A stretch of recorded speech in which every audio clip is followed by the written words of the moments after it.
మీకు ఖచ్చితంగా గోచర రీత్యా జరగబోయేది ఇది. ఈ రోజు రాత్రిలోపు ఒక పెద్ద మనిషితో వీరికి గొడవ జరుగుతుంది. ఆ యొక్క గొడవ ముదిరి పాకాన పడుతుంది. ఏం జరగబోతుంది, ఎటువంటి ఫలితాలు కలగబోతున్నాయి అనే అన్ని వివరాలు వీడియోలో చూసి తెలుసుకుందాము.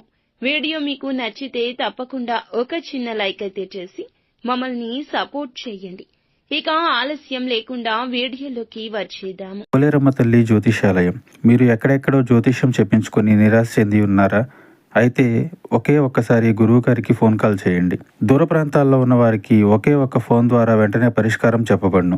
మీ ముఖము, ఫోటో, చేయి, పేరు, వయస్సు, గోత్రం వాట్సాప్ చేయండి. ప్రేమ, పెళ్లి, ఉద్యోగం, రాజకీయం, విదేశీ ప్రయాణం, ధనం నిలకడ లేకపోవడం, భార్యాభర్తల మధ్య గొడవలు, ఆస్తి తగాదాలు, అప్పుల బాధలు, స్త్రీ పురుషులకు పర్సనల్ గా ఎలాంటి సమస్యలున్నా పరిష్కారం చూపబడును. గురూజీ రామరాజు గారు. Phone number 9701875831. ఈ రోజున ఈ రాశి వారికి ఒక పెద్ద మనిషితో గొడవ తప్పదు. మీరు చెప్పిన మాటలు తప్పుడు భావనకు దారి తీయొచ్చు. ఒక ఫైలు లేదా ఆలస్య సమాచారం లేదా సమాచార లోపం వల్ల మీ పైన గట్టిగా మాటలు పుట్టుకురావచ్చు. మీ యొక్క బాస్ మీ మాటలకు చాలా వరకు కూడా కోపాన్ని ప్రదర్శించొచ్చు. మీరు మౌనంగా ఉండలేని పరిస్థితి కానీ, మాట్లాడితే అదుపు తప్పే పరిస్థితి కానీ ఉండొచ్చు.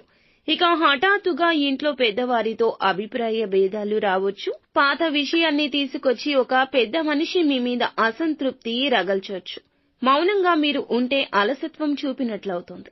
ఇది గొడవకు దారి తీయొచ్చు. మీ వాక్యాన్ని తప్పుగా అర్థం చేసుకున్న వ్యక్తి జనం ముందే గట్టిగా తిడితే మీ ఆత్మ గౌరవానికి గాయం కలగొచ్చు. మీకు తెలిసిన ఒక పెద్ద సామాజిక స్థాయి వ్యక్తితో ఫోన్ కాల్ లేదా మెసేజ్ ద్వారా అపార్థం కూడా తలెత్తొచ్చు.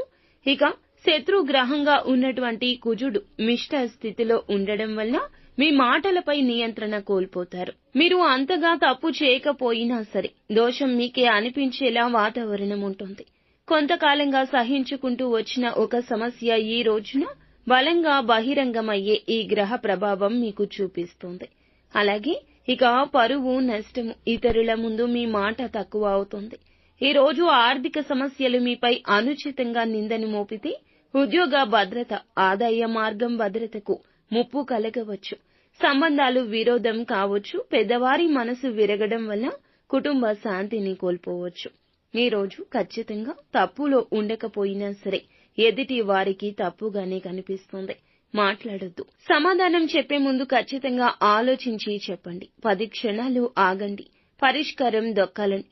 పరిష్కారం దక్కాలంటే మౌనం ఒక్కటే ఆయుధం. సోషల్ మీడియా మెసేజ్ల్లో స్పందించేటప్పుడు 1కి 2-3 సార్లు ఖచ్చితంగా చదివి దానికి రిప్లై ఇవ్వండి. ఈ రోజు ఒక పెద్ద ఇబ్బందిలోనే మీరు చిక్కుకోవచ్చు. కావున మౌనంగా జరిగేదాన్ని గమనిస్తూ ఉండమని చెప్పడం జరుగుతుంది. నిత్యం శివారాధన తప్పనిసరిగా చేసుకోండి.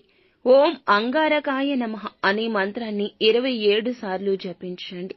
రాత్రి సమయంలో 8 గంటలు తరువాత మీ దగ్గర ఉన్న శివుని ఫోటో ముంగిట దీపం వెలిగించండి. ఈ రోజున పసుపు రంగు దుస్తులు ధరించడం మీకు అన్ని విధాలా క్షేమకరము, లాభదాయకము. అలాగే వృద్ధులు లేదా పెద్దవారి దగ్గర ఈ రోజున మీకు చిన్న సహాయం అందొచ్చు. ఈ రోజు రాత్రి 7:30 నుండి 9 గంటల మధ్య ఒక గొడవ జరిగే అవకాశం ఉంటుంది. కావున ఈ విషయంలో ఒంటరిగా ఉండడం, మౌనంగా ఉండడం, పూజ లేదా ధ్యానం చేసుకోవడం, భగవంతునికి దగ్గరగా ఉండడం ఎంతో ఉత్తమం.